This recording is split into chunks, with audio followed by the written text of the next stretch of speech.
Okay, welcome to PPS's webinar. We have an extremely special guest this evening. We're going to be working on, is your head holding you back? And the special guest is Mr. Gilbert Francois. Okay, he has delivered on mindset and leadership for over 15 years. He's been on multiple boards as a leader. He's helped over 1,000 clients change the way their headspace is. He's built and sold businesses. He's done stuff in different, business stuff in different market segments across the world. He's consulted to some of the highest CEOs around the world. The man's an absolute genius, and I'm absolutely honoured to be introducing him tonight. And I'm so happy he's here for PPS because he was also my mentor and is now a really, really close friend. So I don't want to waste any more time. I just hope you guys enjoy listening to this man speak. Take it away, Mr. Francois. You're on mute. I was just testing, man. So thanks for the amazing introduction, Sean. Blessed to be here, and thank you everyone for coming on and having a listen. When Jeff asked me, I was really excited to speak. I think that in this day and age, it's really good to have the opportunity to hear different perspectives.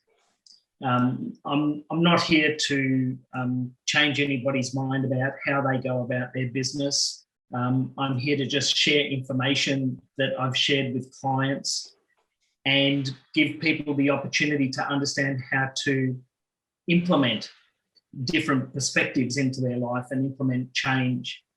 The boards that I've worked on and the people that I've worked with, and as Sean mentioned before, the only thing that's ever created any success is the people that I've worked with, not me.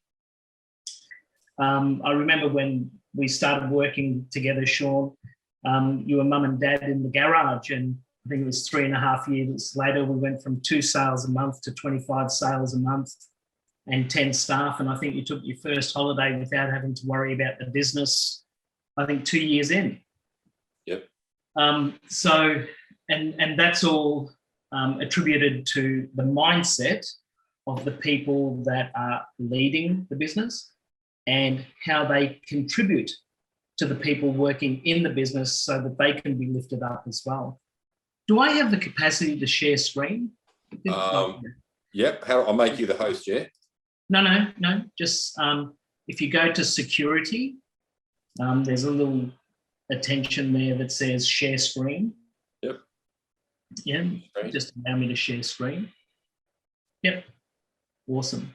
Perfect. I did like this little presentation just really quickly. Well, let me go back to the beginning. Oh, you just saw the whole presentation. Nice. Thanks for that, Gil. Yeah, I'll talk to you later.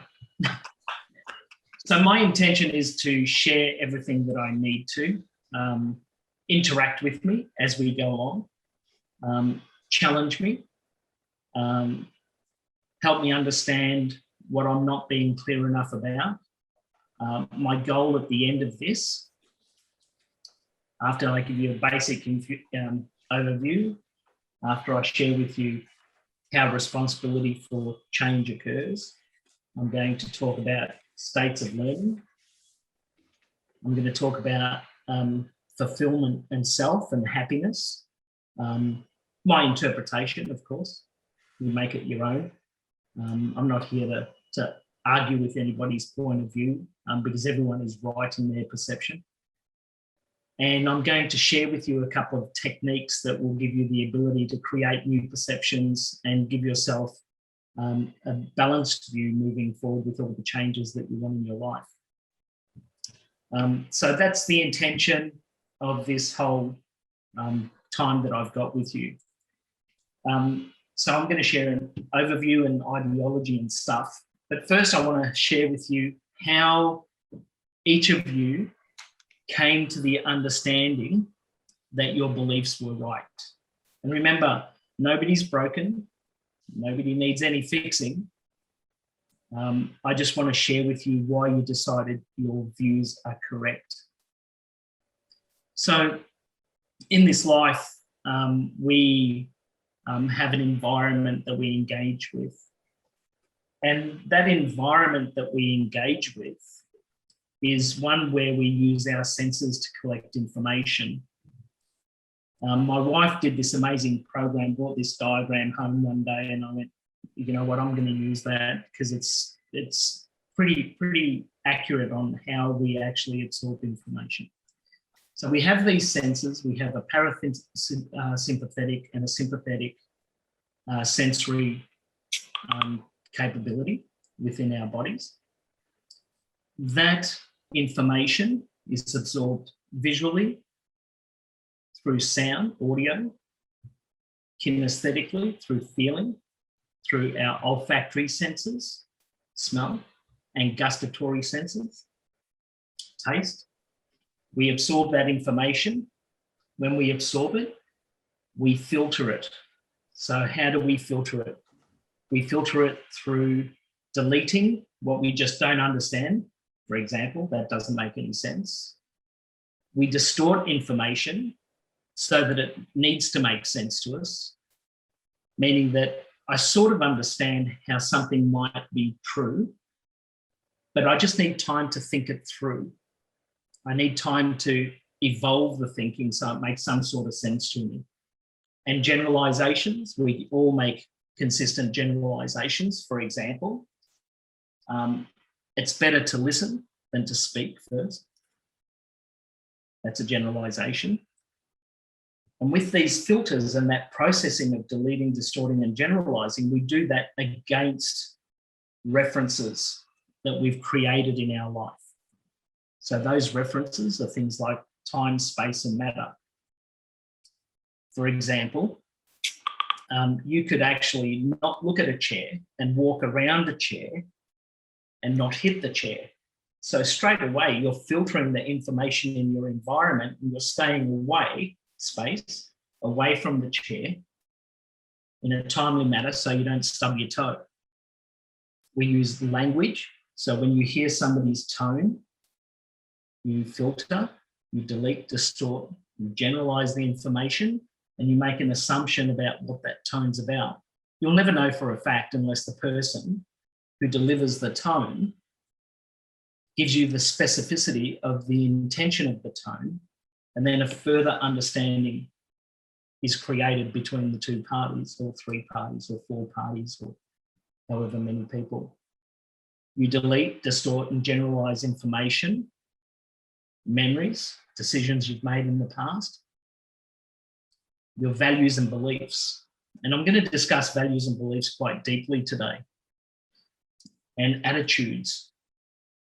All of that filtering process creates an internal representation in your mind, your world. It determines your state of being.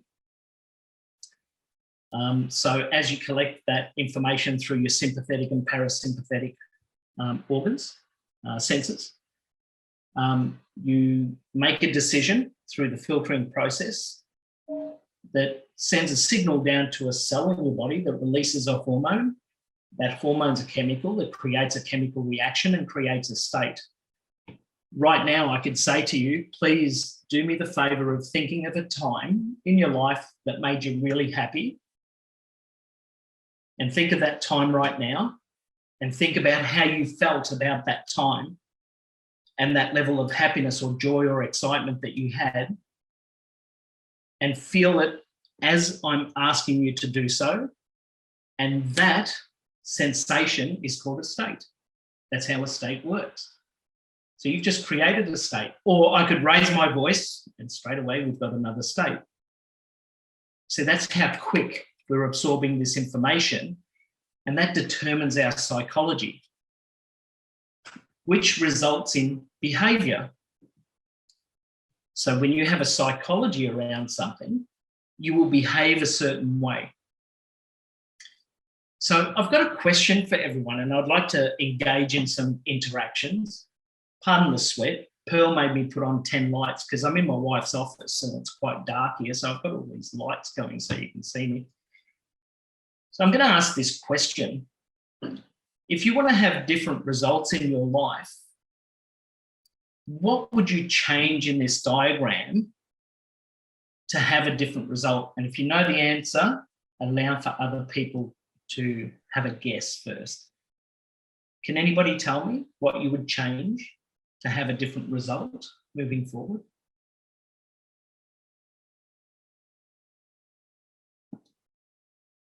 Four, three, two, one. You would change your behaviour. Why would you change your behaviour? The reason why you would change your behaviour is because when you behave differently, you give different information outwardly into your environment. When you give different information out into your environment, you create different experiences. So you have to assess and filter those additional experiences. So that is how you change. And someone said, oh, it was Einstein. He said, the definition of insanity is doing the same thing over and over and over again, expecting a different result. And this is exactly what he was talking about. So there's a couple of points that I'll bring up to help you understand how quickly we filter information. There's a guy named Harlow, and unfortunately Harlow's fame was doing tests on monkeys and then humans. And so he had all these electric probes connected to monkeys, and he put them into a dark room. Have a look on the internet if you dare. Some of the experiments are a little bit not so great, but very interesting anyway. So he put them into a dark room, and then they would put a piece of information into that room. It could have been sound, light, whatever the information was, and then they'd register a change in the brain waves of the monkey as an electrical result. So what they found is in humans, we can filter 2 million bits of information plus. And this was a long time ago that I collected this information. I think it was about 18 years ago, maybe even a bit more. So our senses can absorb over 2 million bits of information per second. Now, the interesting thing is that we can process only 134 bits of information, filter per second. So there's that much more information in our environment that we're not aware of. And we can only process 134 bits of information in chunks. So if I were to give you, this session's a lot of information, so don't expect to absorb all of it. Expectation won't help you here. But if you were to process any information, you could remember 3, maybe 5 and do it well. 7 has been recorded, and back when I got this information that long ago. And recently I heard somebody's doing 9 chunks of information, totally processed, understood, and agreed upon to come to a completion within a second. I can't do that, man. I'm a guy, you know, I can only do about 3 bits of information at any one second. So Harlow's the guy's name, quite an interesting scientist. Now, why is this information important? What are you paying attention to? What chunks of information are you paying attention to that's in your environment? That's really important for you to understand. Okay. So now I want everyone to do an experiment. For those who feel comfortable enough, would you mind putting your cameras on so that I can take you through this little exercise? Thanks, Stefan. And I'm going to give you an example of what it is to be responsible for change. So what I'd like everybody to do is I'd like everybody just to close your eyes for a moment. And this presentation will be available for everyone. So if you want it, you're quite welcome to it. So just close your eyes for a moment, everyone. Close your eyes. Pearl, close your eyes. Yep. So now I want you to relax the muscles around your eyes, and I want you to relax them so much until they're so relaxed that you can't relax them anymore. Keep relaxing your eyes, relaxing your eyes. Hold on to that relaxation. Now, hold on to it. Now I want you to test them and make sure you can't open your eyes. No matter how hard you try, you find that you cannot open your eyes. Try harder, but you can't open your eyes. Now open your eyes. Who did that? Who did that? Yeah. And that's how simple it is to be responsible for change. However, there's a caveat. Without a change of the information in your environment and education and trial and error and fighting in those challenges, not against, but fighting for yourself in those challenges, what you'll actually find is if you don't work through those challenges, you'll always fight the same war.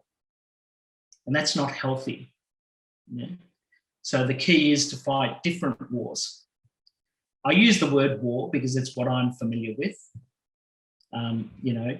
Challenges, whatever your interpretation of the word challenge is right for you. I'm not here to argue with anyone. So it's your responsibility to make change in your life. Does that make sense to everyone? Just give us a little, yeah? Okay. I'm going to go through Maslow's stuff. I forget the proper terminology for learning. Now, this is really important around learning about your environment. Maslow talks about 4 stages of learning. And Maslow's hierarchy of learning is an unconscious incompetence. I'm not calling anyone incompetent.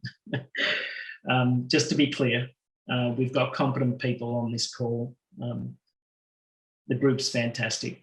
Just a little disclaimer. So unconscious incompetence means you've got no idea at all.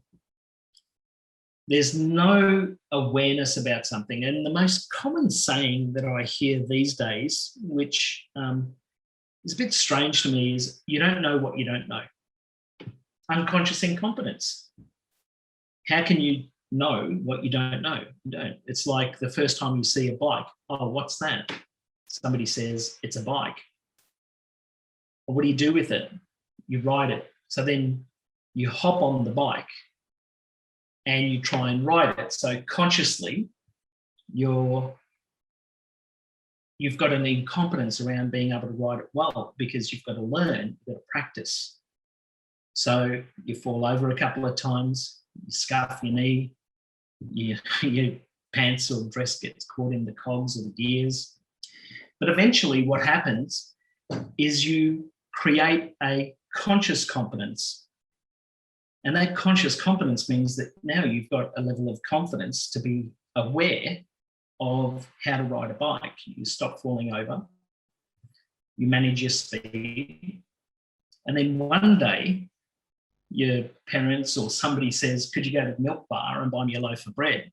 The bike's outside at the front door. Without thinking about how to ride it, you pick it up, you hop on the bike, you ride to the milk bar, you ride back, you drop the bike, you walk into the house.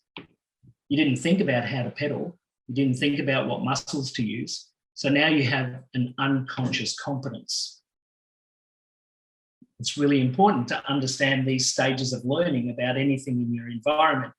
Anything you want to change, you've taken responsibility for the change, as you did with the exercise with your eyes closed, and you just did this process. I wanted to show you how simple this process actually is. I'm not saying the challenges are simple. Challenges are difficult because you decide that they're difficult. It doesn't mean that they are. It's what information are you going to apply to make those changes occur. All the changes that you can make about anything in your environment come from a thing called strategy. Now, how is strategy created?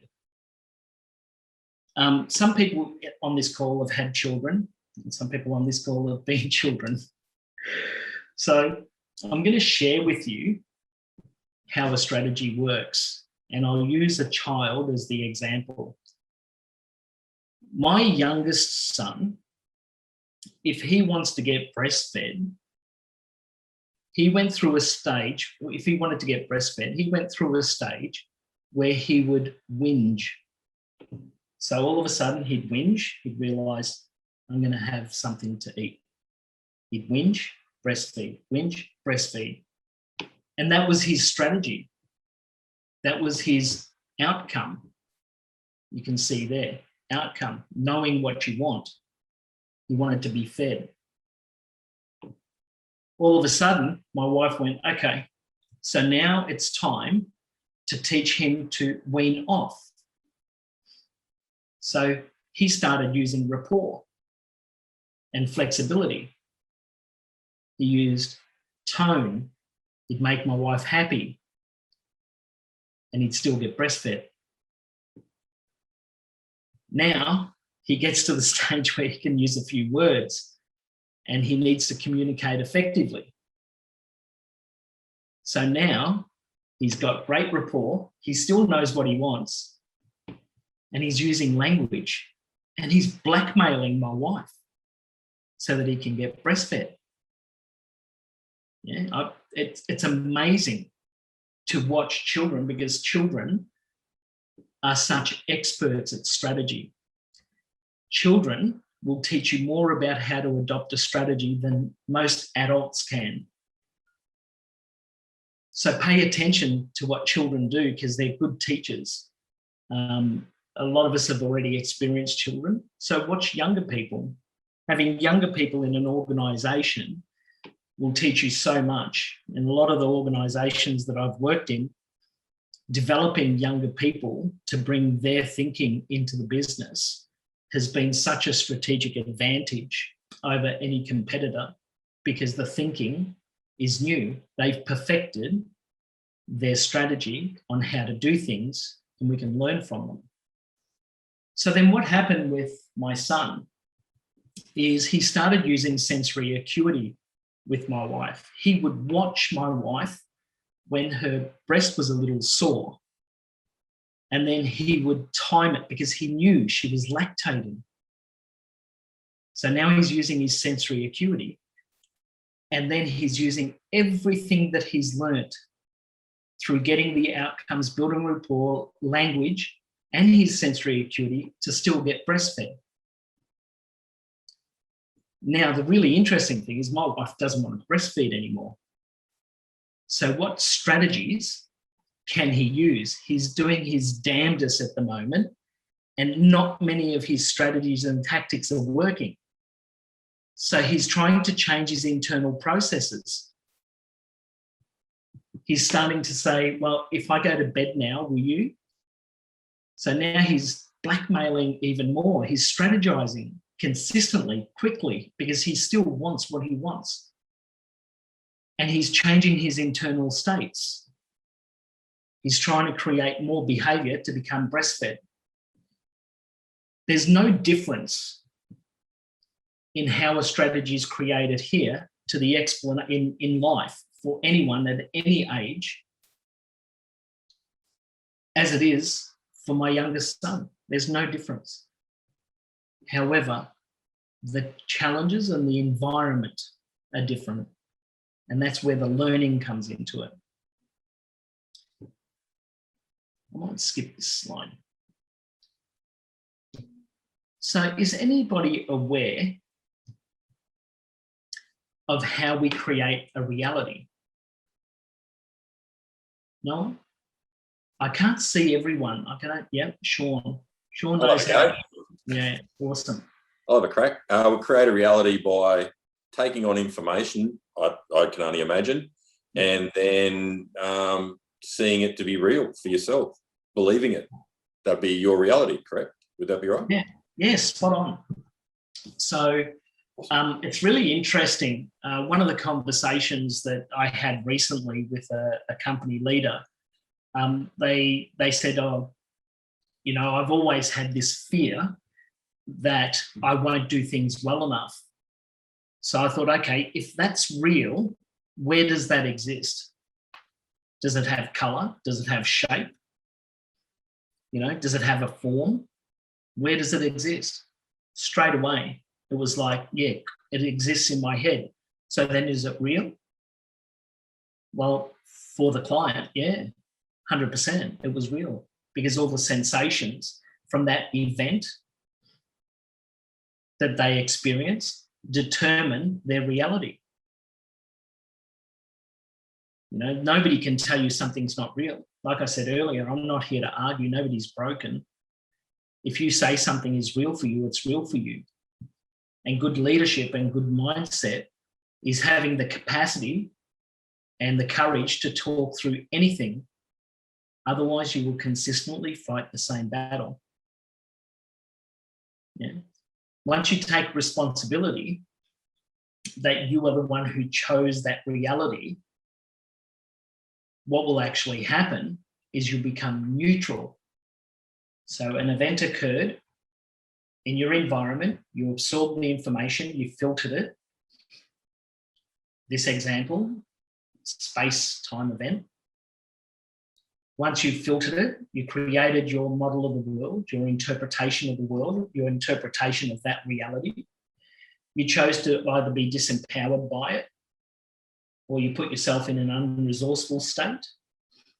You stagnate, you stifle, or your reality could have been the opposite. You created an empowering state. It's good to raise your voice to get what you want, like my little boy tried.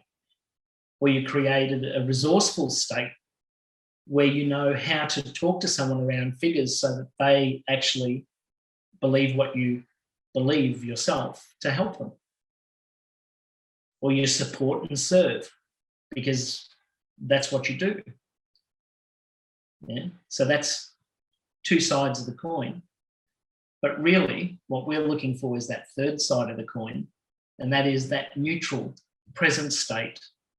And that's really important because when you remain neutral and present, you'll stay in a place of actuality, the actual reality. It's really important to understand that. Do I do this stuff all the time consistently? No. I'm not fazed whether I do or don't. At least I know the difference and I can make decisions and take responsibility. So it's really important in this foundation that I'm sharing with you that you understand how to be neutral. Because when you're neutral, you'll collect more information. It's really cool being in a neutral place. Gilbert, regarding these events and things, empowering state and disempowering state and all these things, I always thought about it as spending energy, like your brain energy, and how like just building up, yes, spending energy rather than having these different states. Just the energy level is the difference more than the different states. So, yeah, it's correct. You're correct. So the explanation of state is the explanation that you can apply to the energy. So you can be in a negative state, that's a negative energy. So you can actually feel that. So you're correct. So when you absorb information, you're sending messages through your neural network. Your neural network's connected to your muscles, so for example, and I can tense a muscle. All of a sudden I get a sensation. A state is a chemical reaction in your body. It's not my neural network that tensed that muscle. It's the release of the chemicals from the neural network that talk to my muscle to tense it, and I can feel that energy. So energy is, because that's what we are, we're energetic beings. And everything's energy. State is just an explanation. You can have a positive state, negative state, empowered state, disempowered state. You could be excited, that's a state, but it feels like energy. Has anybody ever been so angry they can feel their body just vibrating? That's energy. That's the chemical releases in your body. And it's amazing the moment that you decide to take responsibility for that state. For example, the example I like the most is if I decide to be angry, then I can decide not to be angry. But if I don't take responsibility for my anger, then I'll say something like, I'm angry. And it's really interesting comment with language, because I'm angry is saying that I'm no longer Gilbert. The anger has got me. Yeah. So for me to take responsibility and not be a victim of my own thinking and be neutral, I need to say, my name is Gilbert Francois, and I decided to be angry. That way I can decide to be angry between 8:15 and 8:30 on every Monday morning. See, because when you buy into misidentifying who you are with the emotion, then you're giving your power away. And when you give your power away, it's really difficult to make a decision to change. And that's an energetic thing. I'm so glad you said that, Stefan. You know, my other son said the other day, I'm hungry. And I said, wow, man, I wish I could be hungry and Gilbert at the same time. You know, so my name's Gilbert and I'm feeling hunger. Yeah. So it's really important. And what's the saying? People say victim, victor. Mm. You know. So here's the thing that I would like everybody just to consider, because Stefan, you helped me so much with that point. In your environment at any one time, what decision are you making to create that energetic reaction or that state? Why is it that you're holding on to something that doesn't serve you? I said earlier in this session, I was talking about happiness. Can somebody jump in and share with me what their belief of happiness is? I'm like, it's right for you, yeah? Nobody's wrong in this conversation. What's the definition of happiness? It depends on what's happening externally. Yeah. So you see how Pearl, thank you very much. Did you see how Pearl just told us that if something outside of her occurs that creates her state, then she's happy? Mm. So it's really important that we understand that happiness comes from within. It doesn't mean that you're not going to be happy. It doesn't mean that you can't be sad. All of those things are you. You have multiple ways of dealing with things, so everything that's you is right. Happiness moving forward, especially with the environment in the world today, is around fulfillment. So I'm going to cover values and beliefs now, and I'll come back to the point of happiness. If I can just say one thing on happiness is, I find if you project happiness, or if you project your happy energy out, you know, that makes you happy and makes you receive more happy energy. So that's, yeah. Yeah, that's a really good doing. So happiness is also a choice, as you, I mean, we're trying to make choices here. Yeah, spot on, spot on. I really like that. So, values. I'm going to talk to you about values for a moment from my own personal experience, and I just want you to consider that for who you are in this world, in your own lives. I'll give you two examples. So I'm a neat freak and compulsive excessive in the things that I love doing, and I love getting my hands dirty in the work that I do because I really enjoy being a workaholic. My wife is the opposite. She's not a neat freak. Man, she lives in chaos. When I walk, I'm in her office now, and half my sweat is because there's crap everywhere. I'm like, how the hell can you work in this stuff? My values and beliefs are not the same as my wife. And a perfect example, I remember years ago, I used to share this example. My wife would say, let's have a date night and just have some time together and just be present with each other. So I'm like, yeah, this is really cool. I cook a 5-course meal. I've got music going. I've got all their favorite food. I'm like, yeah, candles, the whole lot. We sit on the couch. I'm like, yeah, that was really good. We had a good conversation. Bang, turn on a movie. She goes, what are you doing? I said, yeah, we're being present. We're having alone time together. She goes, that's not my version of alone time. I'm like, what? So her interpretation of what was important to her is something that I didn't do enough work to uncover so that we could find a joint agreement about what we value the most that would support each other.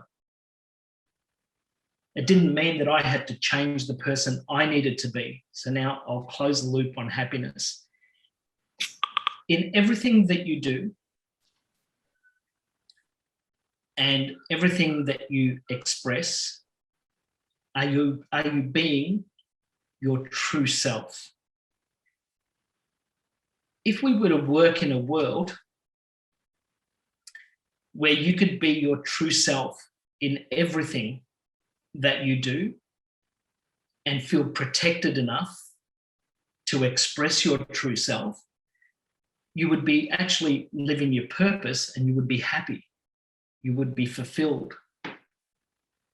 And true happiness is that sensation of fulfillment. And how values work is values will send you nana. It will bring grief if you work in the opposite area of what you value most to send you back to what you value most. Does that make sense? So if you value something and you don't do it, and you bring more of what you don't value into your life, you'll experience hardship, unhappiness, pain. And they are there as a signal, as a messenger, as a message to you to push you back to what you value the most. So in your life, around everything that you do, like investments, find out what you value the most, work towards that. I don't talk with many, in many circles around investment and mindset. The reason why I don't, and I've chosen not to deliberately, is because it's very rare to get people who will work to what you value the most. And when you find people in your life that are willing to hear your voice and how you express yourself, then stay there because you're safe. But if you're not being heard, they're not understanding your values. But here's the key. You need to understand your values, and you have a different value set in every part of your life. I've worked with high-end athletes that were on antidepressants from psychiatrists. And when they understood this, within no time at all, and practiced it, there's a bit of implementation that's required. There's no quick fix. I guarantee you guys that. There's no magic wand. A sensation and understanding doesn't mean that you realize something. So you need to practice until you realize. You need to create those habits. But these guys, they got off the antidepressants very quickly. I've worked with major CEOs that used to have emotional breakdowns because of the beliefs that they carried that didn't serve what they valued the most. And there's something that's really important to adopt for yourself when it comes to those values and beliefs, the challenges in your life, and the decision to take responsibility to move forward, to uphold those values for yourself, for your family, if you have children, for your legacy. It's really important to have this candor. Can I invite you, please, Eric, to share what candor means in our way of perceiving? Eric's probably just come on just to put numbers on because he likes me. Yeah, so candor for us in our company is really, really important. And the way that we describe it is that it is open, honest, and frank conversation, giving each other the most favorable interpretation in the absence of truth. Thanks, Eric. And doing this for yourself, to yourself, is critical. The reason why it's critical is because the only person you ever lie to in your entire life is yourself. The image and the ego that we support are important so that we can reflect on those things, to see the truth, to make decisions, to be within our power, not power over people. You know, your power, and your power lies in your values and beliefs. And when you live those values and beliefs, you become Zen. You become fulfilled. It's okay to fall in and out. With every one of our clients, this is something that I've always taught. How do you do this stuff? How do you actually become fulfilled? How do you actually realize that the perception that you're holding is the illusion that you're giving yourself? And if you've got a pen and paper, or you've got a photographic memory, just remember what I'm about to say. Write it down if you need to. Here's the key to everything. Yeah, this is like the magic pill. If you want change and you want to implement that into your life, decide to. That's it. It's that easy. The challenge is not easy because you have to learn, you have to adopt new methodologies, create new strategies. Yeah. So in the positions that I've worked in, I've been a lead director on boards.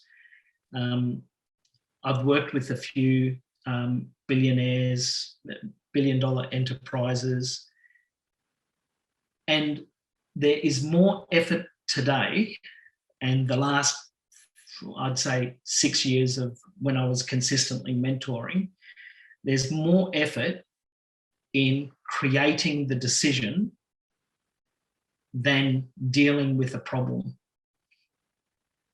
Because when you decide to, for some unknown reason which I haven't uncovered yet, the problems disappear.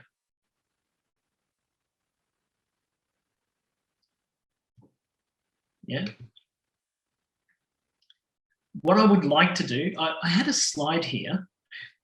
This is for you, Stefan. Yeah. Hey, before we move on, can I just ask one question, please? Yeah, ask two. What's your definition of a decision? Just so people understand what a real decision is. Yeah. If that's okay. Yeah. So a decision is when you willingly make action towards a change. Because thinking about it won't take you anywhere. Thinking and action equals change, not one or the other. has to be both. Because if your thoughts aren't in it, then your actions are going to be empty. If your thoughts in it, then your actions are going to be effective. The best way that I've learnt to think about it is like this. I would like my mind to outlast my body. Mm-hmm. That's the way I look at making a decision. Take the action, people I think take the leap, however you say that. Burn the boats, all that sort of stuff. Yeah, all that stuff. Yeah. Do it. It'll only bring you an education. You will not hurt anyone. Everyone I know on this call, and like this topic in itself, you attract people who are kind in their hearts, you know, and you want to give the love that you have out into the world. And there's a lot of challenges occurring at the moment because the decision to change hasn't been made. And yet organizations, you're seeing the changes. Only 11 years ago, the CEO of Nestle said, water is not a human right. Yeah, their values. Have a look at what's happening to Nestle. So many providers are coming into the marketplace. The only thing that's keeping their value up is their historical brand reputation and the amount of money that's available to be made from their profits as dividend payouts. That's becoming hollow. So everyone's fighting now, and people are going towards those who are vulnerable, open, caring enough, and have a level of candor in their behavior between each other. Look for that in your life. That mindset has been around for years. I could have this conversation in Australia 18 years ago, and I know, is it okay for me to swear? I think it is, yeah. And I know people would have said to me, oh man, you're a wanker. However, the funny thing was, 18 years ago, if I were overseas, and I'm talking about my time in Hamburg, it'd be like, yes, yeah. No? So we all have a different level of growth and understanding in the world, and the world is becoming smaller. So it's relying on you to contribute to the legacy by being your true self. That's our survival technique. It's okay to be. And when you work with business owners and you allow for them to give themselves permission, get them to allow for themselves, to give themselves permission, it's a different business. It's a strong business. It's an enjoyable business, and it's fulfilling happiness. Yeah. So this is for you, Stefan, this one. Everything is energy, and that's all there is to it. Match the frequency of the reality you want, and you cannot help but get that reality. It can be no other way. It's not a philosophy, it's physics. Yeah, well, I've started businesses out of high school, and basically, yeah, having that state of mind builds stuff up, you know, and you get surrounded by good things and people. Filter, everyone, filter, like Stefan just explained, filter, consistently filter. It doesn't mean that you're lesser or better than anyone, you know. I don't know about you guys, but I grew up with never look up to anyone and never look down on anyone. Mm-hmm. Yeah. So we're equal, we're the same. There's nobody that I've ever sat in front of or across from that I've ever felt that they are more or less than I am. It's impossible when you understand this. We all have different experiences. So when you're deciding to build your legacy, find those people that can give you what you value the most. Allow for yourself to make decisions, to move forward with what you want in your life and have that bold dream become a reality. Because it's what you want. It's already who you are. So the mindset is, what is it that I'm not doing that I can or that I must to have what I want? My 3-year-old, he's not 3 yet, 2 years and 10 months old. He does it really well. And if he can do it, I know I can. I'll quickly talk about manifestation. When I'm on song, and I'm not always on song, when I'm on song, I'll always get exactly what I ask for. Exactly. And people have said to me, geez, you're lucky. But luck doesn't come into it because the harder I work, the luckier I get. It's really strange, yeah? But if I want something and I put it out there in the world and it's within my values set, you know, I have values in relationships, I have values in life, in so many different areas of life. When what I want aligns to all of that, it's easier to get because it's easier to learn and change and adapt. I want to leave it open now because this whole session has been based on mindset and investment. And I don't know if you guys picked it up, but what I actually said is understand your values, find the people who support those values that can educate you so you can make better decisions, delete your challenges, get the information that you need to know within yourself that's true so that you pick up the skill, the strategy and the habits to consistently build that legacy out because that's why you invest. There's no other reason for investing other than it meets a level of value that you uphold or you hold high in your life with high regard. If there's a value that doesn't, just treat it with the highest disregard. It's not who you are. All you'll find there is pain, unhappiness, sadness, anger to push you back to what you value the most. How weird is that? Floor's open. Talk to me. What? Right. A lot of information, huh? Gilbert, what makes your values right? You. So, and I'm not sure if it's a belief or a value, whatever. So if I'm a racist, sexist, whatever, am I right? They're right for you. It doesn't mean I have to agree. If I was more accepting that people are on a journey, it doesn't mean I have to agree with how they behave, what they think, but it doesn't mean that they're lesser than I am. Unfortunately, for them, they've been in a place that hasn't supported who they truly are. Hate, hatred, anger comes from a place of manipulation.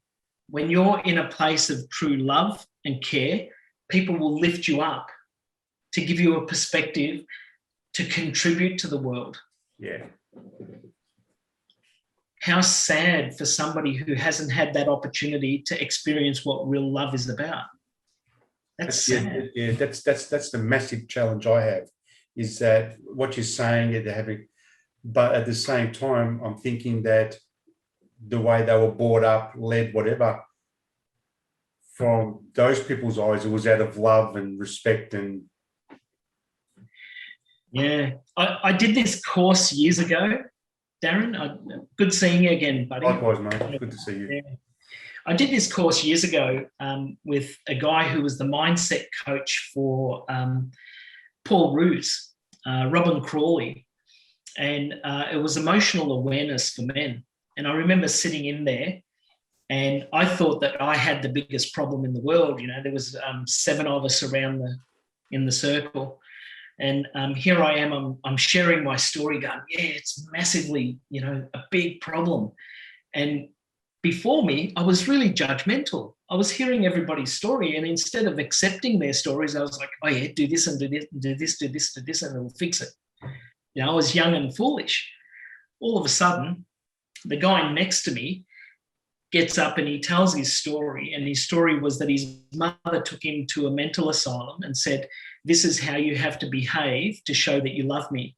And he was in there for a few years until a psychiatrist asked him, so why are you in here? Man, he had his choice taken away from him, just like in being in an environment where people manipulate you for their gain instead of promoting you and lifting you up so that you can be the person you've always known you are. It's hard, isn't it? It's very hard. It's hard, man. It's hard. And remember, I'm not a motivational speaker. I don't want to stack pleasure and pain for everybody to go, yeah. It's like, it's a fact. Love is the thing that we all flourish with. Well, I just have some experiences that are a bit interesting when it comes to people that have clients and things I worked with. And often the most successful people that I worked with are the biggest assholes and psychopaths. You're working with the wrong people. Yeah. So that's they will take and take, and they will pull you and they'll smile and manipulate. So you just go, and they are rich and they are successful in monetary terms, and you know they look like they're successful, but it's there are also lots of studies on psychopaths and also cultural things that are also going into, you know, different cultural things and psychopathy and, you know, mass things, but I won't be more specific. But yeah, it's a general thing I see around the world. Yeah. I've got a solution for you. Yeah. And it's going to be strange at first. I've had the pleasure of working with some of the most beautiful people in the world that are billionaires. One of my dear friends created 3 $1 billion companies in the space of only a decade. You know? And I've personally, I think that he's one of the most loving men that I've ever met in my life. And the key, Stefan, to finding those sort of people is learn how to listen to your intuition without any noise. If you listen to your intuition and you take hold and embrace that, your intuition will not send you down a path that won't serve you. No, that's very correct, because I wasn't operating with these guys directly. I was part of a company and I wasn't the person that was interacting with them. But yes, you can hear it in their timbre of the voice and their behavior and stuff. Like, I wouldn't share an elevator with some of these people. Yeah. So, yeah, that's really cool. What a great awareness, huh? Because you got to view the opposite. That's a really good lesson. Sean, did you want to say something? That was interesting. It's all I was thinking about is where your attention goes, energy flows. So if you're and like you were saying, Gil, please correct me, if I've misunderstood, but if you're filtering towards anything, like let's just pretend you're looking for a relationship in life, but you have a belief that there is no such thing as a good relationship. So what are you going to attract? Your belief is no such thing as a good relationship. Therefore, you'll attract one of two things: a shit relationship or you'll find a good relationship, and then you won't allow it to work because you'll filter for all the shit. Out of the 2 million bits of information, the 134, I think it was, bits that you'll take on will be all filtering towards the crap. So it's like Gil says, hopefully I got this right, is to take the action and the decision to think differently, take the responsibility for your thoughts and where you put yourself so that you can put yourself somewhere different that works. Is that right? Yeah. Perfect. Great interpretation. I'd love for Eric to chime in again. The reason why I'd like you to chime in, Eric, is if nobody knows, Eric is the selected CEO of our tech company.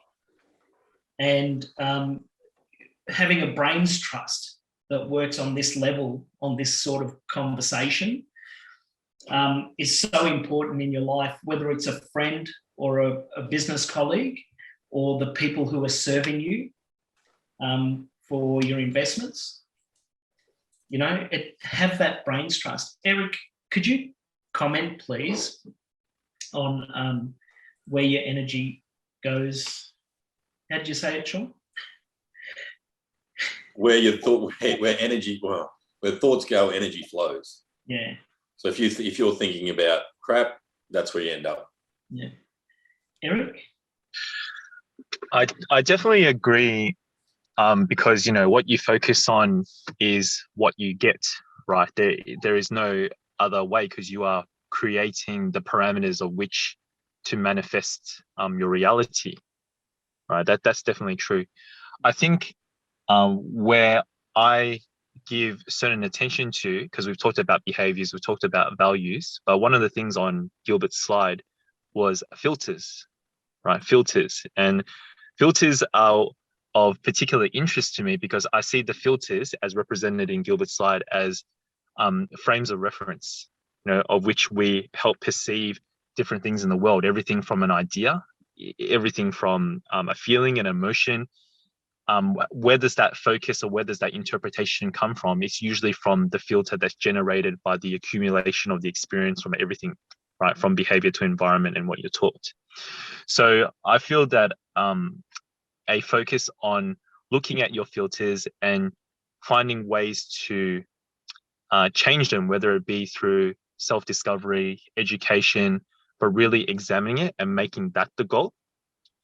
That can be very helpful for individuals, whether it be in business, personal, or even as we're speaking here about investment. Because for me, the thing about investment is about the ability to deal with risk. That's a big part of it as well. And I find that people's filters usually have a big impact on their ability to understand and deal with risk. Really well said.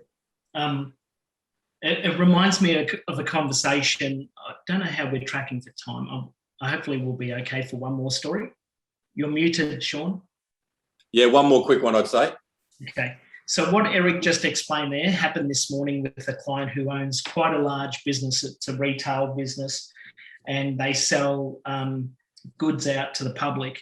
And he said, man, if I increase my prices, I don't know, that's a massive risk to the business. So to me, I knew straight away he was working from a place of fear.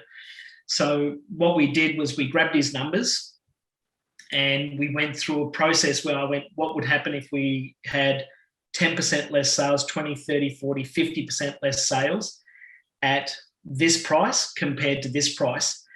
And the drop in the worst case scenario for him was only going to be $290. So he was sweating over $290 for a month of sales. Yeah. Because he didn't go to the facts. He put his opinion in place first. His filter was, shit, I might lose money, fear. Yeah, he let fear control him. Mm-hmm. Just for a little while. Just for a little while. Yeah. Well, it was good that he had a good advisor there, Gil, to go, hey, how about you have a look at this? Like, here's the numbers. Have a look at that. And I've been through those conversations with Gil.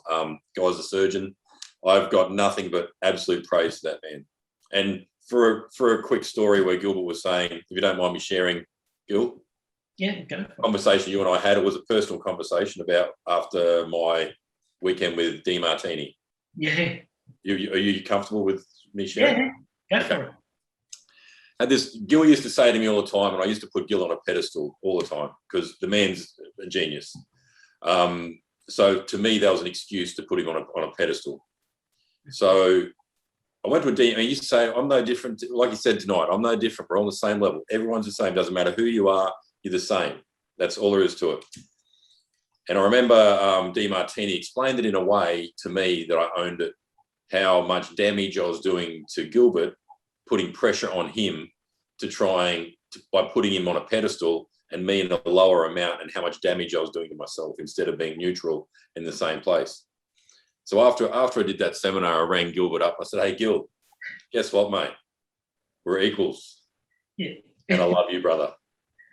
Yeah. It was actually quite an emotional moment because we could connect. That was the first time we could properly connect at the same level. So all this sort of stuff that Gilbert's talking about is absolutely powerful. And if you know of anybody that needs a little bit of sharpening up in any sort of headspace, I cannot give enough gratitude and praise towards Gilbert's capabilities of taking someone from where they are to where they want to be, not where Gilbert wants to take them, from where they are to where they want to be and who they truly are. That's the power of getting what you want in life, and that's the power of happiness. Gilbert, my brother, my friend, thank you so much for sharing your wisdom with us this evening. I'm really, truly grateful. My absolute pleasure. Thank you very much for the interactions, Pearl, Stefan, Louis. So nice seeing you too, Darren, and thanks for that comment. That's a really good, comment to actually start to discuss. I'm really blessed to be here, and say good day to Jeff for us too. I think he's in the pub having a drink now. I think he's very frustrated with the internet where he is. It's not the best. He's in the middle of nowhere. But anyway. Take care. Thank you. Thank you, everybody, for joining us. Any questions about anything, please get in touch. And if you don't know Gil already and you want to get in touch, let me know. I'm sure Gil's happy for me to send his information around. Thank you. Thanks, people. Have a lovely Thursday evening. Bye, guys. Bye.